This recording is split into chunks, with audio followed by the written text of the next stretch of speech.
In chess, every beginner learns the same rule, to not bring your queen out early. However, 38 million players below 1600 broke that rule on move 2, and more than half of them went on to win their games. At your level, the rules are not what wins games. So, I went through 100 million games, so you do not have to, and found 8 queen traps that win games. We will start with the most obscure trap on the list. You are white, start by playing knight to f3, and if black answers back with pawn to d5, the trap is ready. You respond with pawn to e4, offering a free pawn. By giving black a free pawn, you are getting faster development. Most people take, and after they do, play knight to g5. Normally, moving a developed knight a second time this early loses you time. However, in this specific position, the knight is doing 2 jobs at once. It attacks the pawn black just 1, and it points at f7. If black then develops with knight f6, you play pawn to d3, offering to open up the position. When black captures, you take back with the bishop, stop, and look at this position because the trap has been set. Your bishop on d3 stares at h7. Your queen sits on d1 on the same file as black's queen, with only your own bishop standing between them. Black now plays h6 33% of the time, and it is completely understandable. A pawn kicks the annoying knight. The knight has nowhere good to go, and black expects to win time. Pause the video here and find white's answer. The move is knight takes f7. The king has to take because leaving the knight there forks the queen and rook. And now, bishop to g6 check. The reason why this wins the queen is the detail from before. When the bishop leaves d3, the d-file opens, and your queen suddenly attacks black's queen. Black is in check, so he gets no time to save her, and he cannot step back to e8 to defend her, because the bishop on g6 covers that exact square. King takes bishop. Queen takes queen. Now if black declines the bait with e6, the engine says you are at minus 0.9 and the gambit did not work. But most opponents at your level won't know what to do. And if you think a queen for a knight and bishop is the best trade in this video, the next trap wins the queen with a pawn.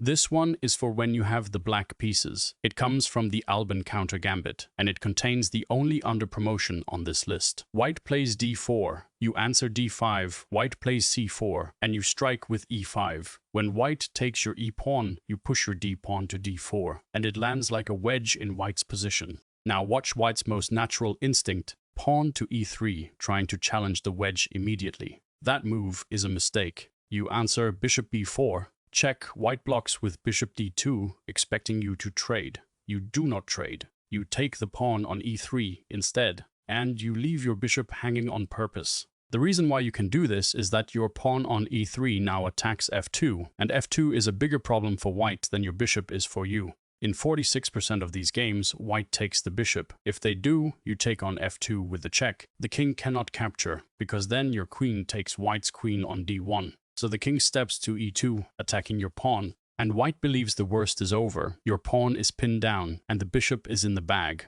Pause here, because you have a promotion available, and the obvious choice is wrong. If you promote to a queen, white simply takes your queen on d8 with check and trades the attack away. Instead, you take the knight on g1, and promote to a knight with check. The new knight buys you the one thing you need. Time white has to answer the check, and both answers lose. If the rook takes your new knight, bishop g4 comes with a check and skewers the queen behind the king. If the king slides over instead, queen h4 lands with check, and the position falls apart.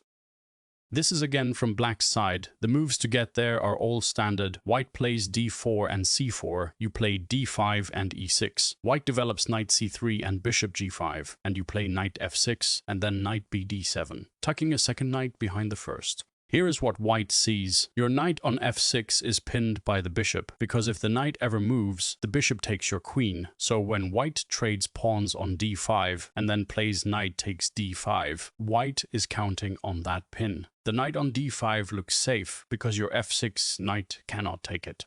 You take the knight anyway. White follows the plan and their bishop takes your queen. But you play bishop b4. Check. This is the move white never saw. The only piece that can block the check is white's queen, and when she blocks, you take her. When the white king takes back, you calmly capture your queen back on d8 with the king.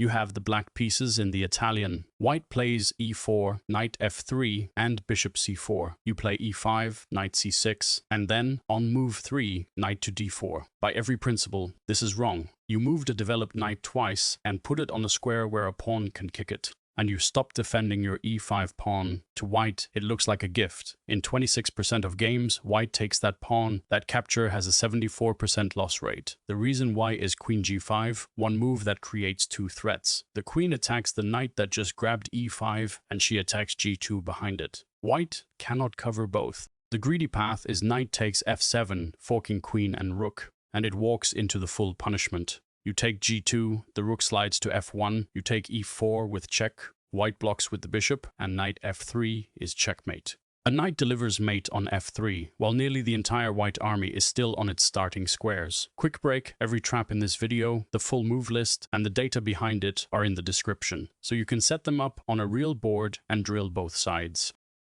Time to test your opponents. With a free queen, you are white in the Italian again. e4 and e5, knight f3, bishop c4, and black plays d6. A passive but common setup. Black then pins your knight with bishop g4. That pin looks absolute. If the knight moves, black's bishop takes your queen. So you develop knight c3, wait one move, and then you move the pin knight anyway. Knight takes e5 to black. This looks like you blundered your queen. In 43% of games, black takes her. What follows is the oldest forced mate in recorded chess. Bishop takes f7. Check. The king's only square is e7. Knight to d5. Checkmate. The Stafford is black's most famous modern trap.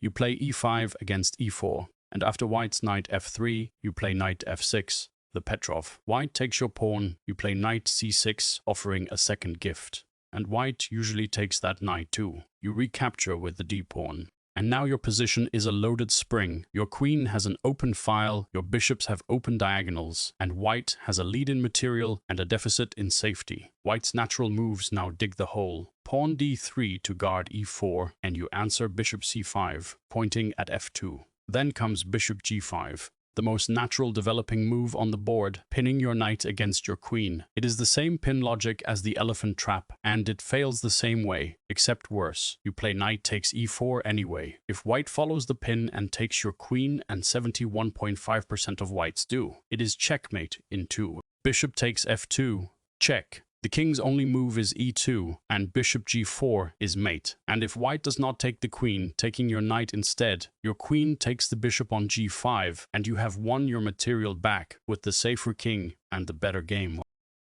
You probably came into this video knowing this one. It is the most famous attacking pattern in beginner chess, and it earns its place here by volume 12.5 million games below 1600 reach the critical position. The line e4 and e5, knight f3 and knight c6, bishop c4 and knight f6, and now knight g5 hitting f7 with two pieces. Black's only good move is pawn d5. Blocking your bishop, and you capture. Here is the decision that defines the trap. The natural recapture. Knight takes d5, restores the material and centralizes the knight. And 60% of players choose it. When they do, you play knight takes f7. The fork on the queen and rook forces the king to take, and queen f3, check, drags him out for a hunt. He usually does not survive. White wins 61% of those 7.5 million games. Everything so far punished greed. This last one punishes the punisher. The Englund Gambit starts when white plays d4, and black immediately strikes with e5. White takes, black brings the knight to c6, then the queen to e7, planning to regain the pawn. White develops bishop f4 to hold it. And black gives the check on b4 and grabs the pawn on b2 with the queen. Here is the first strange number. At the decision point, black grabs that pawn in 99.1% of games. It is not a mistake players fall into. It is the entire plan of the opening, played by people who chose this line on purpose.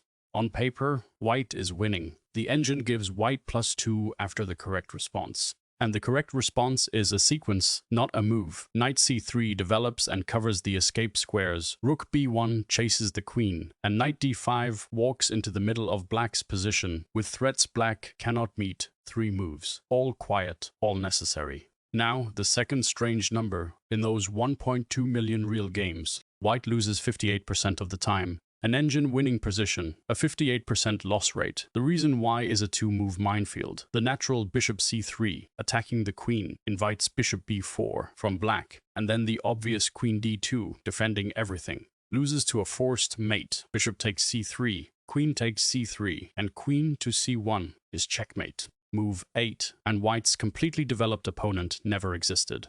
The mate arrives from the one open diagonal white forgot. There you have it, all 8 queen traps. Thanks for watching, and please subscribe for more.